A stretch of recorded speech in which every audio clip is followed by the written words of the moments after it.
এই পর্যায়ে গুরুত্বপূর্ণ বয়ান পেশ করবেন প্রখ্যাত মুফাসসিরে কেরাম বিশিষ্ট ইসলামিক চিন্তাবিদ হযরত মাওলানা শেখ সাদি বিন আব্দুল মাজিদ দামাত বরকাতুহুম মুফাসসিরে কুরআন বিবারিয়া। আসসালামু আলাইকুম ওয়া রাহমাতুল্লাহি ওয়া বারাকাতুহু। নাহমাদুহু ওয়া নুসাল্লি আলা রাসূলিহিল কারীম। আম্মা বা'দু ফাআউযু বিল্লাহি মিনাশ শাইতানির রাজীম। বিসমিল্লাহির রহমানির রহিম। وَإِذَا أَخَذَ رَبُّكَ مِنْ بَنِي آدَمَ مِنْ ظُهُورِهِمْ ذُرِّيَّتَهُمْ وَأَشْهَدُهُمْ عَلَى أَنفُسِهِمْ أَلَسْتُ بِرَبِّكُمْ قَالُوا بَلَى وقال رسول الله صلى الله عليه وسلم أتدرون ما الإيمان بالله وحده قالوا الله ورسوله أعلم قال شهادة إلا إله إلا الله وأن محمد رسول الله وإقام الصلاة وإيتاء الزكاة وصيام رمضان أو كما قال عليه الصلاة والسلام. وقال تعالى في شان حبيبه إن الله وملائكته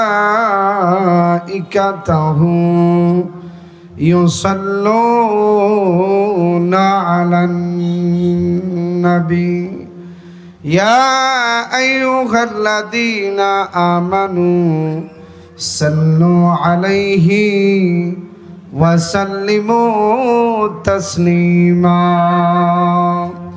اللهم صل على محمد وعلى آل محمد كما صليت على إبراهيم وعلى آل إبراهيم إنك حميد مجيد. اللهم بارك على محمد وعلى آل محمد كما باركت على إبراهيم وعلى آل إبراهيم إنك حميد مجيد. بلغ العلا بكماله كشف الدجى بجماله حسنت جميع خصاله صلوا عليه وآله. لا إله إلا الله لا إله إلا الله لا إله إلا الله لا إله إلا الله لا إله إلا الله لا إله إلا الله لا إله إلا الله. محبتي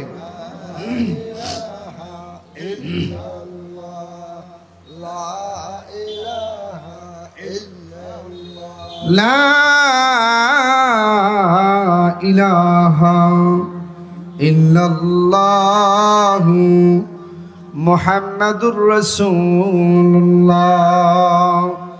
সাল্লাল্লাহু আলাইহি ওয়াসাল্লাম। আলহামদুলিল্লাহ, মহান আল্লাহ রাব্বুল আলামিনের দরবারে লাখো কোটি শুকর যে মহান আল্লাহ রাব্বুল আলামিন আজকে আপনাকে আমাকে হাইরমারা মধ্যপাড়া কেন্দ্রীয় জামে মসজিদের উন্নয়ন কল্পে ও এলাকাবাসীর উদ্যোগে ৮ম বার্ষিক ইসলামী মহাসম্মেলনের আজকের এই মহিলা অধিবেশনে মহান আল্লাহ রাব্বুল আলামিন আমাদেরকে আসার বসার তৌফিক আল্লাহ দান করেছেন। এই জন্য আমরা সবাই মহান আল্লাহ তাআলার দরবারে শুকরিয়া আদায় করি আলহামদুলিল্লাহ। আজকে আলহামদুলিল্লাহ আমাদের এই মহিলা অধিবেশনের সম্মানিত সভাপতি জনাব মোহাম্মদ রমজান ভূঁইয়া সাহেব আমাদের সামনে মঞ্চে উপবিষ্ট আছেন। এই জন্য আমরা সবাই আল্লাহর দরবারে শুকরিয়া আদায় করি আলহামদুলিল্লাহ। যাই হোক, আলহামদুলিল্লাহ আমি আপনাদের সামনে পবিত্র কোরআনে বর্ণিত সূরাতুল আরাফ থেকে একখানা আয়াত এবং বুখারী মুসলিম শরীফে বর্ণিত আল্লাহর রাসূলের অসংখ্য হাদিস থেকে একখানা হাদিস আমি আপনাদের সামনে পাঠ করেছি। আল্লাহ পাক চাহে তো আমার পঠিত আয়াত এবং হাদিসকে সামনে রেখেই কিছু কথা বলার চেষ্টা করব। ওমা তাওফিক ইল্লা বিল্লাহ। আমি আপনাদের সামনে যে আয়াতে কারিমা তেলাওয়াত করেছি, আমার পঠিত আয়াতে মহান আল্লাহ বলেন, ওয়া ইযা আখাযা রাব্বুকা মিন বানি আদামা মিন যুহুরিহিম যুররিয়াতাহুম ওয়া আশহাদুহুম আলা আনফুসিহিম আলাস্তু বিরাব্বিকুম ক্বালু বালা। হে পর্দার আড়ালের মা বোনেরা, খুব খেয়াল করে শুনবো। আল্লাহ রাব্বুল আলামিন বলেন, আর যখন তোমাদের সৃষ্টিকর্তা বনি আদমের পৃষ্ঠ থেকে বের করলেন তার সন্তানদেরকে এবং নিজের উপর প্রতিজ্ঞা করালেন, আমি কি তোমাদের প্রভু নই? ক্বালু বালা। নিশ্চয়ই তারা বলেছিল যে আমরা এই কথা স্বীকার করছি, আমরা এই কথার অঙ্গীকার করছি যে নিশ্চয়ই আপনি আমাদের আল্লাহ। সুবহানাল্লাহ। এ পর্দার আড়ালের মা বোনেরা, খুব খেয়াল করে শুনবো। আল্লাহর রাসূল সাল্লাল্লাহু আলাইহি ওয়াসাল্লাম হাদিসে পাকে উল্লেখ করেন, আতাদরুনা মাল ঈমানু বিল্লাহি ওয়াহদা। আমার সাহাবারা, তোমরা কি জানো ঈমান বিল্লাহি ওয়াহদা এটা কি জিনিস? সাহাবা কেরাম জবাবে ডাক দিয়া বলি, আল্লাহ এবং তার রাসূলই ভালো জানে। আল্লাহর রাসূল ডাক দিয়া বলে, ও আমার সাহাবারা, আর ঈমান হচ্ছে এই কথা সাক্ষ্য দেওয়ার নাম যে আল্লাহ ছাড়া কোনো মাবুদ নাই, মুহাম্মাদুর রাসূলুল্লাহ সাল্লাল্লাহু আলাইহি ওয়াসাল্লাম আল্লাহ তাআলার বান্দা এবং রাসূল। পাশাপাশি কিছু আমল করে আল্লাহ রাব্বুল আলামিন যে আমলগুলোর জন্য বলেছেন, 5 ওয়াক্ত নামাজ আদায় করা, রমজান শরীফের রোজা রাখা, সামর্থ্য থাকলে হজে যাওয়া, সামর্থ্য যদি কারো থাকে তাইলে যাকাত দেওয়া, এই সব কিছুর সমন্বয় হলো ঈমান বিল্লাহি ওয়াহদা। চিল্লায় বলেন সুবহানাল্লাহ। মাগো একটু খেয়াল করে শুনবেন, আল্লাহ রাব্বুল আলামিন তার পঠিত আয়াতে দুনিয়ার মানুষদেরকে ঈমান শিক্ষা দিয়েছেন। আল্লাহ রাসূল সাল্লাল্লাহু আলাইহি ওয়াসাল্লাম সাহাবায়ে কেরামদেরকে ঈমান বিল্লাহি ওয়াহদা এটা কি জিনিস এর পরিচয় দিয়েছেন। বাবার একটু খেয়াল করে শুনবো। আল্লাহ রাব্বুল আলামিন বাবা আদম থেকে শুরু করি কিয়ামত পর্যন্ত যত মানুষ দুনিয়ার জমিনে আসবে, সবাইকে আল্লাহ রাব্বুল আলামিন ওয়াদি নুমান নামক স্থানের মধ্যে একত্রিত করে আল্লাহ রাব্বুল আলামিন সেখানে ঈমান শিক্ষা দিয়েছিলেন। সুবহানাল্লাহ। ও পর্দার আড়ালের মা, এই আয়াতের ব্যাখ্যায় হযরত উবাই ইবনে কাব রাদিয়াল্লাহু তাআলা আনহু থেকে দীর্ঘ একটা হাদিস বর্ণিত আছে। আল্লাহ রাব্বুল আলামিন যখন তার বান্দা বান্দীদের কাছ থেকে প্রতিজ্ঞা প্রতিশ্রুতি নিয়েছেন, ওই সময় আল্লাহ রাব্বুল আলামিন 7 আসমান 7 জমিন এবং আমাদের পিতা বাবা আদমকে সাক্ষী হিসাবে দাঁড় করাইছেন, যাতে করে কাল কিয়ামতের ময়দানে আবার এই কথাটা অস্বীকার করে না বসে। আল্লাহর রাসূল বলেন, ফাইন্নী উশহিদু আলাইকুমুস সামাওয়াতিস সামা ওয়াল আরদিনাস সাবা ওয়া উশহিদু আলাইকুম আবাউকুম আদামা আন তাকুলু ইয়াউমাল কিয়ামাতি লাম না'লাম বিহাযা। ও পর্দার আড়ালের মা, মাগো একটু খেয়াল করে শুনবেন। আল্লাহ রাব্বুল আলামিন যখন পৃথিবীর সমস্ত মানুষের কাছ থেকে প্রতিজ্ঞা নিয়েছিলেন, পৃথিবীর সমস্ত মানুষের কাছ থেকে প্রতিশ্রুতি নিয়েছিলেন, আলাস্তু বিরব্বিকুম, আমি কি তোমাদের প্রভু নই? আমরা বলেছিলাম নিশ্চয়ই আপনি আমাদের রব। তখন আল্লাহ রাব্বুল আলামিন 7 আসমান 7 জমিন আমাদের পিতা বাবা আদমকে সাক্ষী হিসাবে দাঁড় করাছিলেন, যাতে করে কাল কিয়ামতের ময়দানে আমরা এই প্রতিজ্ঞা প্রতিশ্রুতির কথা অস্বীকার করে না বসি। এই জন্য আল্লাহ রাব্বুল আলামিন সাক্ষী হিসাবে তাদেরকে দাঁড় করাইছিলেন। ও মা, শুধু তাই নয়, এরপরে আল্লাহ রাব্বুল আলামিন ডাক দিয়া বলে, ও আমার বান্দারা, ও আমার বান্দিরা, তোমরা খুব ভালো করে জেনে রাখো, আমি আল্লাহ ছাড়া তোমাদের কোনো রব নাই, আমি আল্লাহ ছাড়া তোমাদের কোনো মাবুদ নাই। আমি আল্লাহ তোমাদের কাছে আমার রাসূলদেরকে প্রেরণ করব, যারা তোমাদেরকে আমার এই প্রতিজ্ঞা প্রতিশ্রুতির কথা স্মরণ করিয়ে দিবে। আমি আল্লাহ রাব্বুল আলামিন তোমাদের নিকট আমার কিতাব প্রেরণ করব। ও মা, একটু খেয়াল করে শুনবেন গো মা। ওই সময় আমরা পৃথিবীর সমস্ত মানুষ আল্লাহ রাব্বুল আলামিনের সামনে ওয়াদা করেছিলাম, মালিক রে, আজকে আল্লাহ আমরা তোমার কাছে এই অঙ্গীকারবদ্ধ হচ্ছি। আল্লাহ আমরা তোমার কাছে ওয়াদাবদ্ধ হচ্ছি যে আল্লাহ তুমি ছাড়া আমাদের কোনো রব নাই, তুমি ছাড়া আমাদের কোনো মাবুদ নাই, তুমি আমাদের রব, তুমি আমাদের মাবুদ। আল্লাহ দুনিয়ার জমিনে একমাত্র তোমার ইবাদত করো, তোমার গোলামি করো, তোমার গোলামি কইরা আমরা দুনিয়ার জমিন থেকে তোমার দরবারে আসব। তোমার দরবার ব্যতীত দুনিয়ার জমিনে কারো দরবারে কোনো দিন মাথা নত করব না। ও পর্দার মা, মাগো একটু খেয়াল করে শুনেন। আল্লাহ তাআলা কি সুন্দরভাবে আপনাকে আমাকে ঈমান শিক্ষা দিয়া, আল্লাহ রাব্বুল আলামিন আমার আপনার কাছ থেকে প্রতিশ্রুতি নিয়া, আপনাকে আমাকে প্রতিজ্ঞাবদ্ধ করায়া, আপনাকে আমাকে ওয়াদাবদ্ধ করায়া দুনিয়ার জমিনে পাঠাইছেন। কথা বলেন ঠিক কি না? আজকে কোথায় আমরা, কোথায় আমাদের ওয়াদা? ও মা,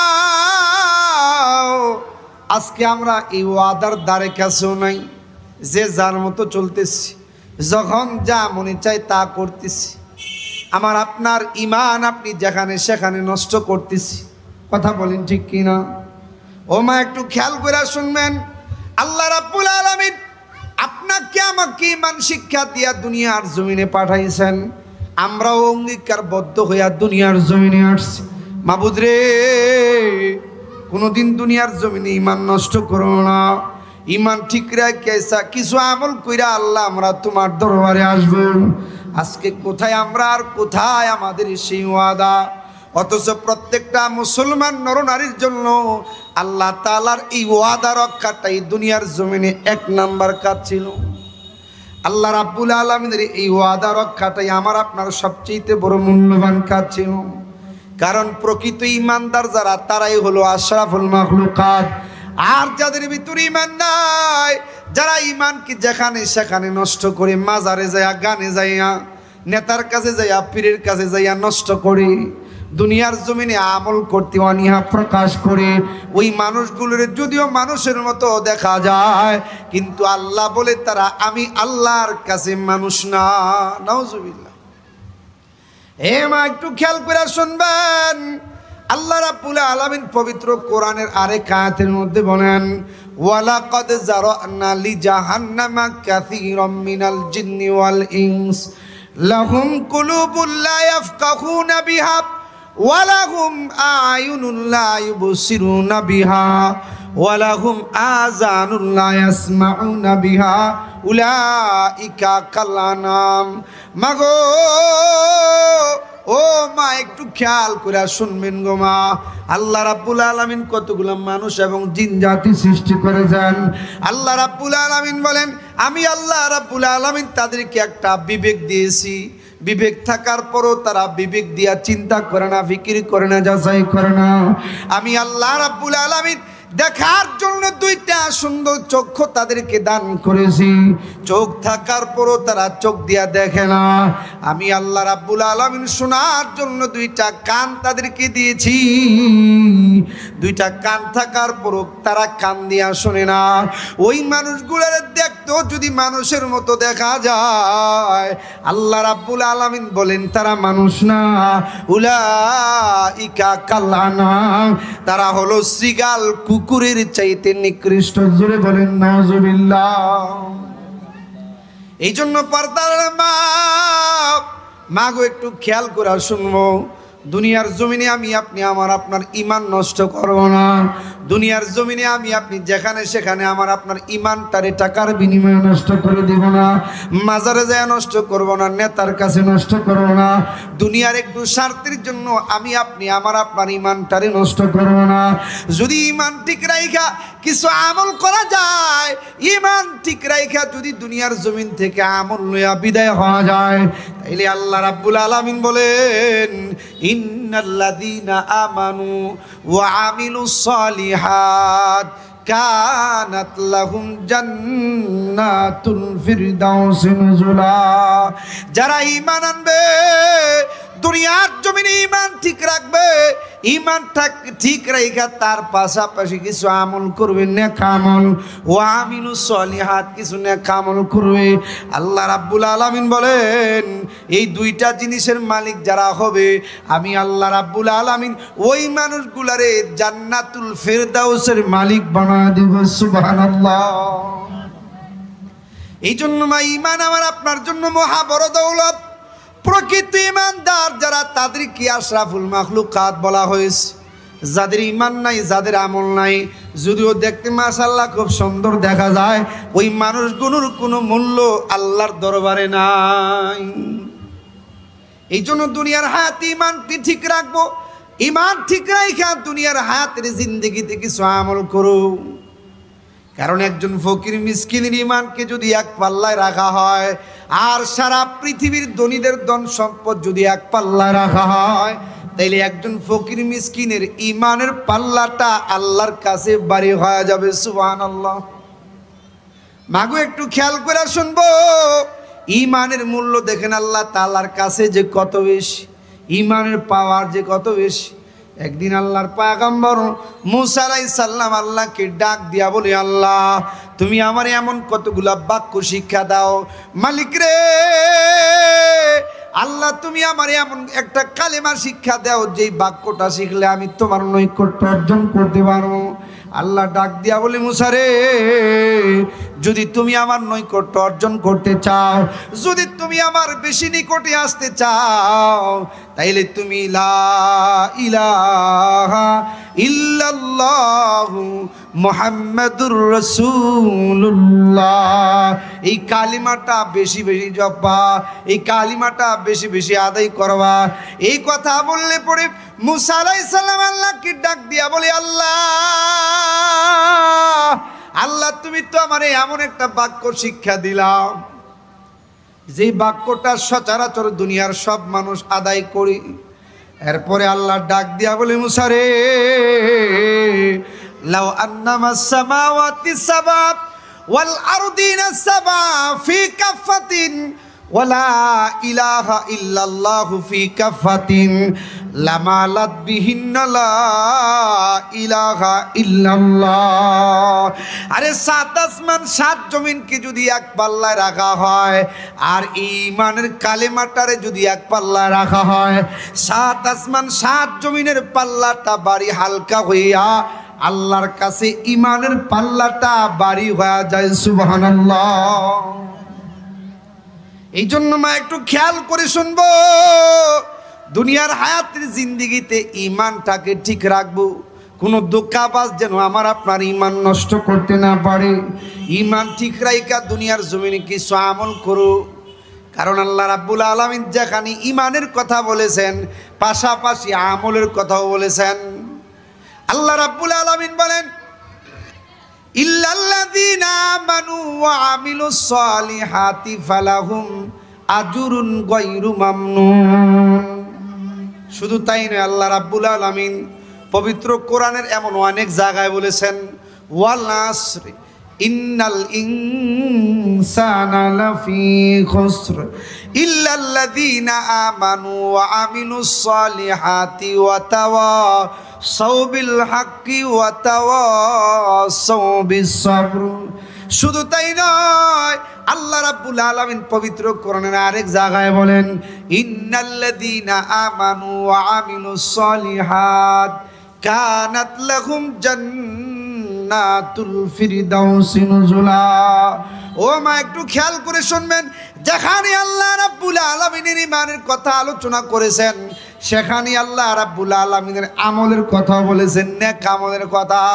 এই জন্য মা যদি আমি আপনি দুনিয়ার হায়াতে দুইটা জিনিস করি, এক নাম্বার ঈমান, ঈমানকে ঠিক রাইখা যদি আমি আপনি দুনিয়ার জমিনে কিছু আমল করি, তাইলে আল্লাহ রাব্বুল আলামিন আপনারে আমারে জান্নাতের মেহমান বানায় দিবেন। সুবহানাল্লাহ।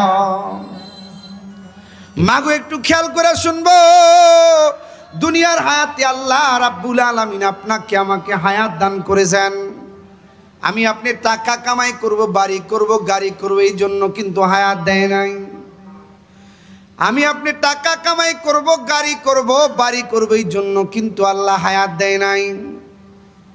আমরা জন্মের মাধ্যমে দুনিয়ার জমিনে আসছি, আবার একটা সময় মৃত্যুর মাধ্যমে দুনিয়ার জমিন থেকে বিদায় হব।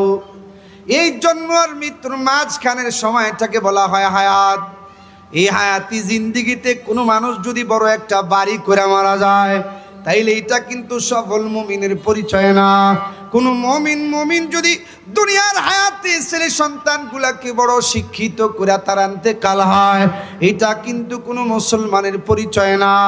কোনো মুমিন তার হায়াতে ছেলে সন্তানগুলাকে বড় শিক্ষিত কইরা 10 বিঘা 30 বিঘা সম্পত্তি করে মারা যায়, এটা কিন্তু কোনো সফল মুমিনের হায়াত না। ও মা, দুনিয়ার হায়াতে যদি মুমিন দুইটা কাজ করে, এক নাম্বার ঈমান ঠিক করে, ঈমান ঠিক রাইখা যদি সে দুনিয়ার জমিনে কিছু আমল করে, তাইলে আল্লাহ রাব্বুল আলামিন বলেন, আমি আল্লাহ রাব্বুল আলামিন আমার ওই বান্দা বান্দিকে টান দিয়া জান্নাতের ভিতরে ঢুকাইয়া, আমি আল্লাহ রাব্বুল আলামিন নিজে মেজবান হইয়া, আমি আল্লাহ আমার ওই বান্দা বান্দিগুলারে আমি আল্লাহ জান্নাতুল ফিরদাউসের মেহমান বানাই নি। সুবহানাল্লাহ। যদি মানুষ দুনিয়ার জমিনে দুইটা কাজ করে, কয়টা কাজ? এক নাম্বার ঈমান, আর এক নাম্বার হলো আমল। একজন মানুষ দুনিয়ার জমিনে বহু কিছু করলো, টাকা কামাই করলো, বাড়ি করলো, গাড়ি করলো, কিন্তু ঈমান ঠিক করে নাই, কিছু আমল দুনিয়ার জমিনে কামাই করে নাই। তারা যখন কবরে যাবে, জাহান্নামের আগুন তাদেরকে চতুর্দিক দিয়া ঘেরাও করে ধরে ফেলবে। আর যাদের ঈমান ঠিক, আমল ঠিক, তারাই হায়াতের উদ্দেশ্য পূর্ণ করেছে, হায়াতের বরকতপূর্ণ সময় তারা নষ্ট করে নাই। মূল্যবান হায়াত মূল্যবান কাজের পিছনে ব্যয় করেছে। মূল্যবান হায়াত মূল্যবান কাজের পিছনে ব্যয় করার কারণে আল্লাহ রাব্বুল আলামিন তাদেরকে মূল্যবান একটা জান্নাতের মালিক বানায় দিবে। সুবহানাল্লাহ। ও মা, একটু খেয়াল করে শুনবেন, যারা দুনিয়ার জমিনে আসছে কিন্তু তার আসল জিনিস লয় নাই, তাদের উপমা কি, তাদের মেসাল কি? তাদের মেসাল হলো ওই ব্যক্তির সাথে যে দুনিয়ার জমিনে বাজার করতে গেছে, কিন্তু বাজার করতে যাইয়া বাজার না কইরা খালি হাতে বাড়িতে ফিরে আস। যেমন একটা লোক বাজার করতে গেল চাল কেনার জন্য, উদ্দেশ্য হলো চাল কিনে আনা, বাড়িতে স্ত্রী পুত্র ছেলে সন্তান সবাই না খায় আস, বাজার থেকে চাল কিনা নিয়ে আসলে স্ত্রী পুত্র ছেলে সন্তান সবাই কিনুইয়া আর খাবার খাবে, এই উদ্দেশ্যে লোকটা বাজারে গেছে। কিন্তু বাজারে যাইয়া ওই বোকা চালের গলিতে ডুইকা একবার এদিক যায় একবার ওদিক যায়, মাঝে মধ্যে চাউল হাতে নেই বলে এই চাউলটা মোটা, এটা যদি নিয়ে যাই তাইলে পেটে অসুখ হবে, এই চাউলটা চিকন যদি এটা নিয়ে যাই তাইলে পেটে বেশিক্ষণ লাস্টিং করবে না। ওই বোকা চাল না কিনা খালি হাতে বাড়িতে ফিরে আসছে, বাজারটা ভাঙ্গা গেছে, স্ত্রী পুত্র ছেলে সন্তান তাকে গালিগুলোজ করবে, কি বলেন ঠিক কিনা? ও মা, ও যুবক ভাইয়ারা, ও মুরব্বী বাবারা, একটু খেয়াল করে শুনো। বাবারে, আল্লাহ রাব্বুল আলামিন আপনারে আমার এত সুন্দর দুনিয়ার বাজারে পাঠাইছে, যেই বাজারে রাতের বেলা চাঁদ আলো দেয়, যেই বাজারে আল্লাহ রাব্বুল আলামিন এত বড় বড় রকমারি নিয়ামত দান করেছেন। মাগো, এই রকমারি নিয়ামতের খেলা দেখার জন্য কিন্তু আল্লাহ আপনারে আমারে পাঠায় নাই।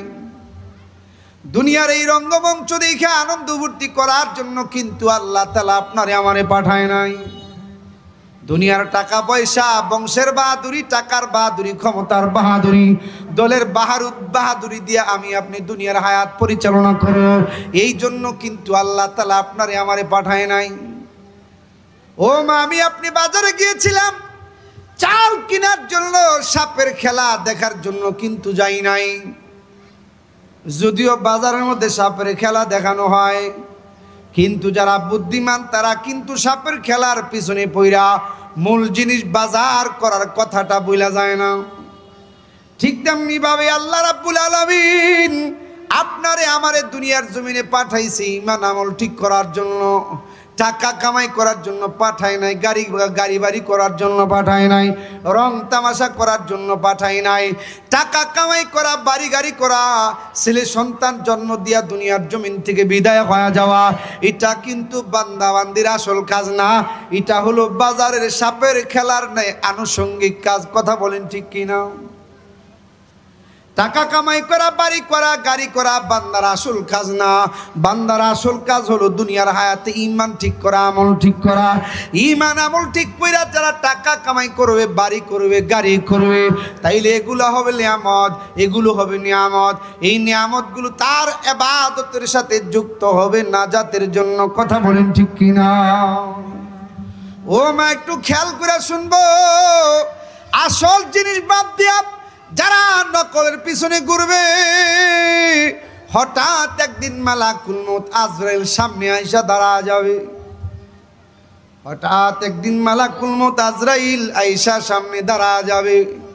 ওই দিন আমি আপনি যত চিৎকার আর কান্নাকাটি করবো না কেন, আমরা যদি ওই দিন আল্লাহর ডাক দিয়া বলি, আল্লাহ ও মালিক, বুঝি নাই রে মালিক, আল্লাহ তুমি আমার গুনাহ মাফ করে দাও, ও মালিক বুঝি নাই, আর কয়টা দিনের জন্য তুমি আমার হায়াত দাও। আল্লাহ তুমি যেই কয়টা দিনের জন্য হায়াত দিবা, দুনিয়ার কোনো কাজ করব না, তোমার কাজ করো, তোমার কাজ কইরা কবরে আসবো। মা, ওই দিন কিন্তু আল্লাহ তাআলা আপনারে আমারে দ্বিতীয়বার আর কোনো সুযোগ দিবে না। এই জন্য মা হাতে ধরে বলে যায়, পায়ে ধরে বলে যায়, মূল্যবান হায়াত অনেক নষ্ট করেছি টিভি দেখা, মোবাইল টিভা, টিকটক দেখ, স্বামীর অবাধ্য হইয়া, গান বাজনা শুইনা, পর্দা পুশিদা ছাড়া নিজের মন মতো চইলা।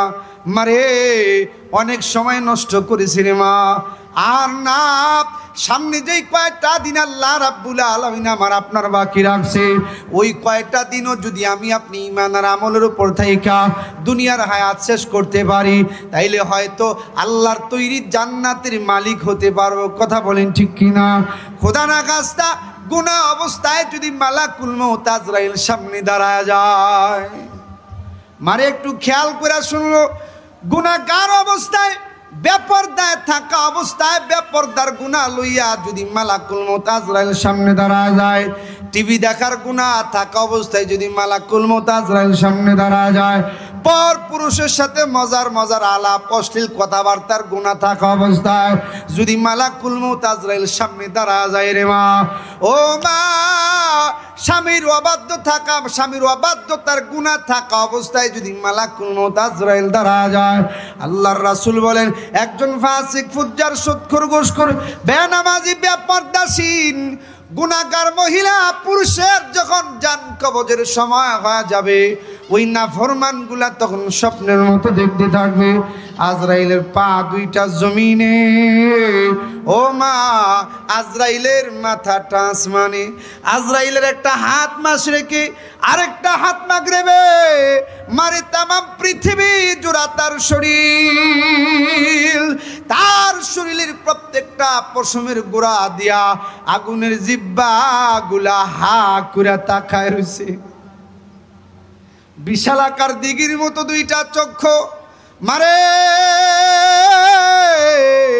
মালাকুল মউত আজরাইল যখন বিশালাকার দিঘির মতো দুইটা চক্ষু লইয়া ওই নাফরমান বান্দা বান্দির দিকে তাকাইয়া চোখ রাঙ্গাইতে থাকবে, ওই নাফরমান বান্দা বান্দির আত্মাটা তখন তার ৩৬০টা মাকামে দৌড়াদৌড়ি করবে, ছুটাছুটি করবে, পানির তৃষ্ণায় এমন লাগা লাগবে জাহান্নামী ফেরেশতারা পানির তৃষ্ণায় এমন লাগা লাগবে। আল্লাহর রাসূল বলেন সারা পৃথিবীর পানিও যদি ওই সময় ওই নাফরমান বান্দা বান্দিটারে পান করানো হয়, তারপর ওই নাফরমান বান্দা বান্দির পানির তৃষ্ণা মিটবে না, ছটফট করতে থাকবে, ছটফট করতে থাকবে। এমন সময় মালাকুল মউত আজরাইল ওই নাফরমানের পাশে যাইয়া চোখগুলা রাঙ্গাইয়া দমকাইতে থাকবে আর বলতে থাকবে, হে খবিস, হে আল্লাহর নিমুখারাম, হে নাফরমান, হে গাদ্দার, সারাটা জনম মাওলার হুকুম থেকে বাইগারুস, আল্লাহ নামাজের হুকুম করেছে, নামাজের দ্বারে কাজে যাস নাই, আল্লাহ রোজার হুকুমকে রোজার দ্বারে কাজে যাস নাই, আল্লাহ পর্দা পশিদার হুকুম দিয়েছে, পর্দা পশিদা করস নাই, টিভি দেখেছস, সিনেমা দেখেছস, অশ্লীল গান বাজনা শুনেছস, গীবত করেছস, শিকায়াত করেছস, জুলুম নির্যাতন করেছস, হে খবিস, সারাটা জনম মাওলার হুকুম থেকে বাইরে রয়েছস, আজকে তোকে ধরে নিয়ে যাওয়ার সময় হয়েছে, এই নাফরমান, আজকে তুই আমার হাত থেকে ভাগতে পারবি না। মা একটু খেয়াল করে শুনবেন, এমন ভাবে যখন দমকাইতে থাকবে, এমন সময় আল্লাহ আজরাইলকে ডাক দিয়া বলবে, ওরে আজরাইল, এই নাফরমান বান্দা বান্দি খুব শখ করে জাহান্নাম কামাই করেছে, এই নাফরমান বান্দা বান্দিটারে জাহান্নাম না দেখায় জান কবজ করিস না। হে মুসলমান যুবক ভাই, ও পর্দার আড়ালের মা, ওই সময় নাফরমান বান্দা বান্দি স্বপ্নের মতো দেখতে থাকবে, জাহান্নামের দরজাগুলা ঠাস ঠাস ঠাস ঠাস করে খুলে যাবে, জাহান্নামের সাপ বিচ্ছুগুলা হা করে তাকায় রয়েছে, জাহান্নামের আগুনগুলা দাউ দাউ দাউ দাউ করে জ্বলতেছে। এই দৃশ্য দেখার পরই নাফরমান বান্দা বান্দির আত্মাটা বের হতে যাবে না। এমন সময় আল্লাহ ডাক দিয়া বলবে, ওরে আজরাইল, এই খবিসের আত্মাটা বার করে নিয়ে আয়। আজরাইল এমন কষ্ট দিয়ে আত্মাটা বের করে নিয়ে আসবে। আল্লাহর রাসূল বলেন, ওই নাফরমান বান্দা বান্দির আত্মাটা যখন বের করে নিয়ে আসবে, তখন তার কলিজার রগগুলা একটা একটা করে টাইনা টাইনা সিরা ফালাবে। এই জন্য মা হাতি ধরে বলে যায়, পায়া ধরে বলে যায়, মূল্যবান হায়াত অনেক নষ্ট করেছি আর নাও। কারণ যারা আসল জিনিস বাদ দিয়া নকলের পেছনে ঘুরবে, যেদিন মালাকুল মউত আজরাইল সামনে আইসা দাঁড়া যাবে, ওই দিন কান্নাকাটি করলো আল্লাহ দ্বিতীয়বার কোনো সুযোগ দিবে না। কথা বলেন ঠিক কিনা? এই জন্য মা এখনো সময় আছে, যদি এখন চোখে পানি লইয়া আল্লাহর কাছে একটা ডাক দিই, মালিক বুঝি নাই রে মালিক, আল্লাহ জীবনে অনেক পাপ করেছি, অন্যায় করেছি, কত পর পুরুষ যে আমারে দেখছে, কত পর পুরুষের সাথে কত অশ্লীল আলাপ যে করেছি, কত সিনেমা দেখেছি, কত গুনার কাজ করেছি, মালিক রে আল্লাহ তুমি আমার গুনাহগুলা মাফ করে দাও। এভাবে অনুনয় বিনয় কইরা যদি আল্লাহর কাছে কানতে পারি, সামনের দিনগুলায় যদি ঈমান আর আমলের উপরে চলতে পারি, তাইলে হয়তো আল্লাহ তাআলা আমার আপনার জীবনের গুনাহগুলা মাফ কইরা আপনারে আমারে আল্লাহর তৈরি জান্নাতের মেহমান বানায় দিবেন। সুবহানাল্লাহ। এই জন্য আল্লাহর কাছে তওবা করা লাগবে। আল্লাহর রাসূল সাল্লাল্লাহু আলাইহি ওয়াসাল্লাম নিজের সাহাবী হুযায়ফাকে ডাক দিয়া বলে, আইনা আনতা মিনাল ইস্তিগফার ইয়া হুযায়ফা, হে হুযায়ফা তুমি ইস্তিগফার পড়া বাদ দিয়া কোথায় ঘুরছ? ইন্নী লা আস্তাগফিরু ফি কুল্লি ইয়াউমিন মিয়াতা মাররা, ও হুযায়ফা আমি নবীজি তো প্রত্যেক দিন 100 বার করে তওবা করি। সুবহানাল্লাহ। মা আল্লাহর রাসূল নিজের গুনাহ মাফ করার জন্য আল্লাহর কাছে তওবা করে নাই, উম্মতদেরকে গুনাহ থেকে মাফ চাওয়া শিখানোর জন্য। তাই আল্লাহ রাব্বুল আলামিন আমার আপনার দিকে রহমতের নজর দিয়া তাকায় রইছে। আহারে দেখি হায়াতের শেষ ভাগে আইসাও যদি আমার বান্দা বান্দি আমারে চিনা ফেলায়, হায়াতের শেষ ভাগে আইসাও যদি আমার বান্দা বান্দির চোখে পানি লইয়া আমি আল্লাহর একটা ডাক দেয়, তাইলে আমি আল্লাহ তো আমার বান্দা বান্দির দিকে রহমতের নজর দিয়া তাকায় রইছি। আমার বান্দা বান্দি আমার একটা ডাক দিতে দেরি হবে, আমি আল্লাহ আমার বান্দা বান্দির জীবনের গুনাহগুলা মাফ করতে দেরি করব না। সুবহানাল্লাহ। ও মা, এমন একটা ডাকের জন্য আল্লাহ আমার আপনার দিকে তাকায় রইছে। আরে আমার বান্দা বান্দি যদি আইসা আমার একটা ডাক দেয়, আমার বান্দা বান্দি হায়াতের শেষ ভাগে আইসাও যদি আমি আল্লাহর চিনা ফেলায়, তাইলে আমি আল্লাহ তো তাদের দিকে তাকায় রইছি। আল্লাহ তাআলা আমার আপনার দিকে এমন ভাবে তাকায় আছে। একদিন আল্লাহ রাব্বুল আলামিন আজরাইলকে ডাক দিয়া বলে, ও আজরাইল, আরে তোমার কি কখনো কারো জানবার করতে মায়া লাগছেনি? আজরাইল ডাক দিয়া বলে, আল্লাহ আল্লাহ আমার একবার মায়া লাগছিল। ওই যে আল্লাহ তুমি সমুদ্রের মাঝখানে জাহাজ ডুবাইয়া দিয়েছিলা, জাহাজ ডুইবা গেলে জাহাজের ভিতরে যত মানুষ ছিল সবাই পানির মধ্যে ডুইবা মারা গিয়েছিল, কিন্তু তোমার একটা বান্দি একটা মহিলা একটা কাষ্ঠখণ্ডের উপর আশ্রয় নিয়েছিল। যেই মহিলার পেটের মধ্যে বাচ্চা ছিল, ও পৃথিবীর মালিক, জাহাজ ডুইবা গেলে জাহাজের ভিতরে যত মানুষ ছিল সবাই পানিতে ডুইবা মারা গেল, কিন্তু তোমার বান্দি একটা মহিলা একটা কাষ্ঠখণ্ডের উপর আশ্রয় নিয়েছিল।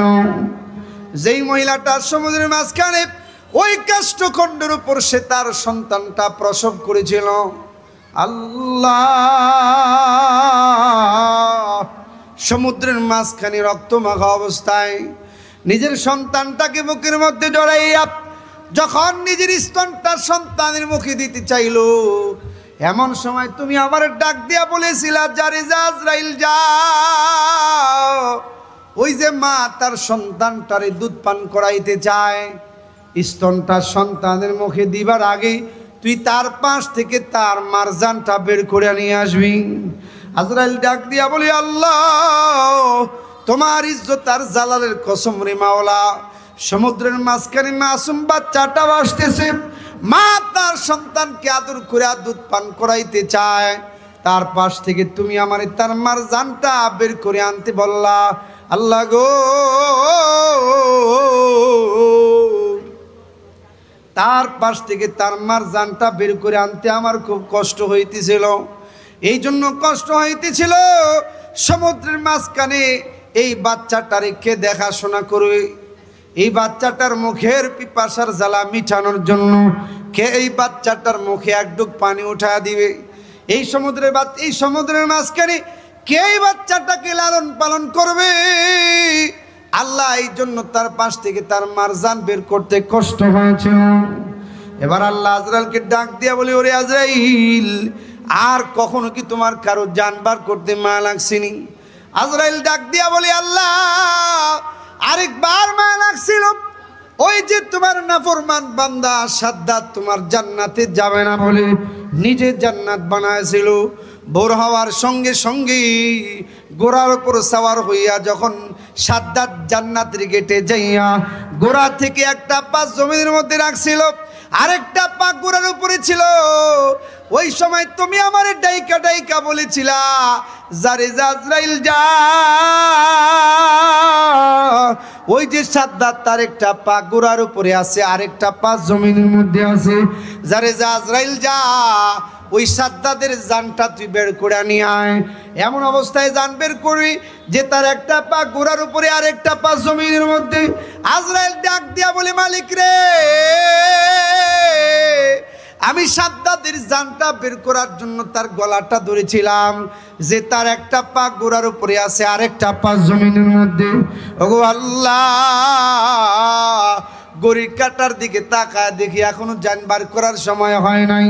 আমি তার এইভাবে দৌড়াই রাখছিলাম, এই সুযোগেই নাফরমান আমারে চিনা ফেলাইছে।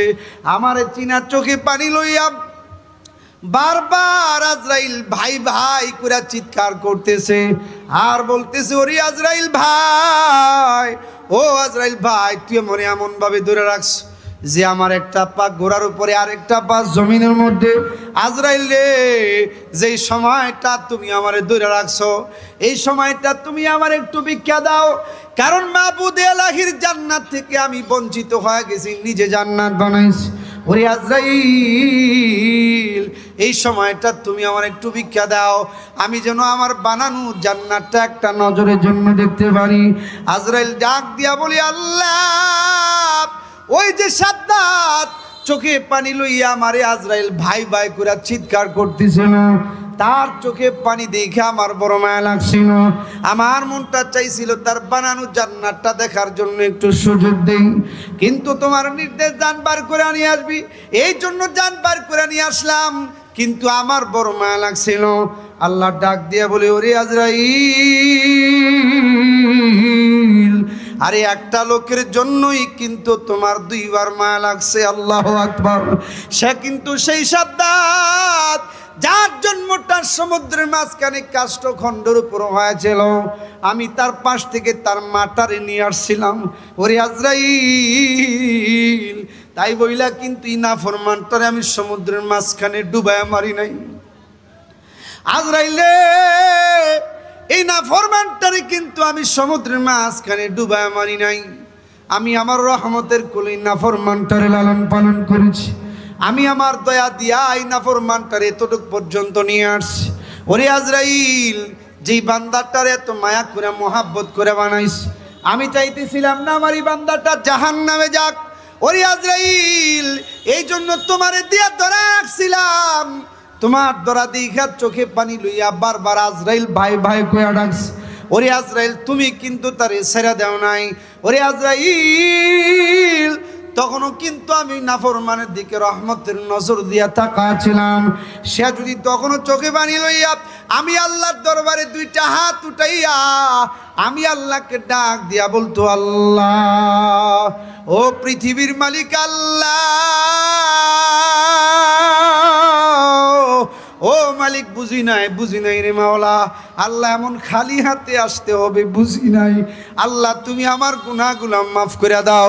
ও মালিক, তুমি আমার গুনাহগুলা ক্ষমা করে দাও। আজরাইল রে, একটা ডাক দিলে, এক ডাকের বিনিময়ে আমি আল্লাহ আমার এই নাফরমানের জীবনের গুনাহগুলা মাফ কইরা, তার গুনাহগুলার নেক দ্বারা পরিবর্তন কইরা আমি আল্লাহ আমার এই বান্দাটারে আমার তৈরি জান্নাতের মালিক বানা নিতাম। চিল্লা বলেন সুবহানাল্লাহ। এই জন্য মা হাতে ধরে বলে যায়, পায়া ধরে বলে যায়, আরে কোন দিন না জানি মালাকুল মউত আজরাইলের সামনে আইসা যায়, আরে কোন দিন না জানি মসজিদের মাইক দিয়া ঘোষণা হয়ে যায়, অমুকের মা দুনিয়ার জমি নাই, অমুকের দাদি দুনিয়ার জমিনে নাই। কোন দিন না জানি বাজারে 5 টুকরা কাপড় আমার আপনার জন্য বরাদ্দ হয়ে যায়। কোন দিন না জানি মসজিদের মাইক দিয়া ঘোষণা হয়, আরে কোন দিন না জানি মশারি টানাইয়া আমার আপনার মেয়ে, আমার আপনার আত্মীয় স্বজন আমারে আপনারে গোসল দেয়। সেই দিনটা আসার আগে মূল্যবান হায়াতে ঈমান আর আমল ঠিক করতে হবে। কথা বলেন ঠিক কিনা? এই জন্য হাতে ধরে বলে যায়, পায়া ধরে বলে যায়, নিজের মন মতো জীবন পরিচালনা করো না। যেই কয়টা দিন আল্লাহ রাব্বুল আলামিন সামনে রাখছে, ওই কয়টা দিনও যদি আমি আপনি ঈমান আমল ঠিক করে যাইতে পারি, হয়তো আল্লাহ তাআলা এর উসিলায় আপনাকে আমাকে জান্নাতের মেহমান বানায় নিবে। সুবহানাল্লাহ। এই জন্য আমরা আমাদের হায়াতের জিন্দেগিতে ঈমান আর আমল ঠিক করব তো ইনশাআল্লাহ। আমরা আমাদের হায়াতের জিন্দেগিতে ঈমান আমল ঠিক করে যেন দুনিয়ার হায়াত শেষ করতে পারি, আল্লাহ যেন আমাদেরকে সেই তৌফিক দান করে, আমিন। মা, আমরা সবাই জানি যে আজকে আলহামদুলিল্লাহ আমাদের এই মসজিদের উন্নয়ন কল্পে মাহফিলের আয়োজন করা হয়েছে।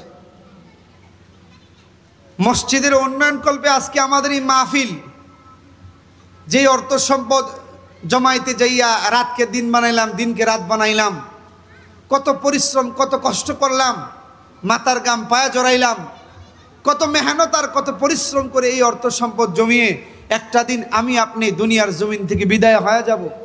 আমার আপনার এই পরিশ্রমের সম্পদ, আমার আপনার পরিশ্রমের এই কামাই নিয়ে আমার আপনার ছেলে সন্তান, আত্মীয় স্বজন ঝগড়ায় পর্যন্ত লিপ্ত হয়। কি বলেন, ঠিক কিনা? হয় কি হয় না? এই জন্য মা, কোন আমল দিয়ে আমি আপনি জান্নাতে যাব তার কোনো নিশ্চয়তা নাই। যেইভাবে নামাজ পড়ি, রোজা রাখি, হজ করি, যাকাত দিয়ে, আল্লাহই জানে আমার আপনার আমল আমি আপনি সঠিকভাবে আদায় করতে পারতেছি কি পারতেছি না। আজকে যদি আমি আপনি দুনিয়ার জমিনে থাকা অবস্থায় কিছু উসিলা বানায়া যায়, উসিলা কি? সদকা জারিয়ার উসিলা। এ আল্লাহর ঘর মসজিদে আমি আপনি যদি দান করি, আমি আপনি যদি এই আল্লাহর ঘর মসজিদে কিছু সদকা করে যাই, কিছু দান করে যাই, হয়তো আল্লাহ তাআলা এর উসিলায় কাল কিয়ামতের ময়দানে আমার আপনার জন্য নাজাতের জরিয়া করতে পারে। কি বলেন, ঠিক কিনা? হ্যাঁ।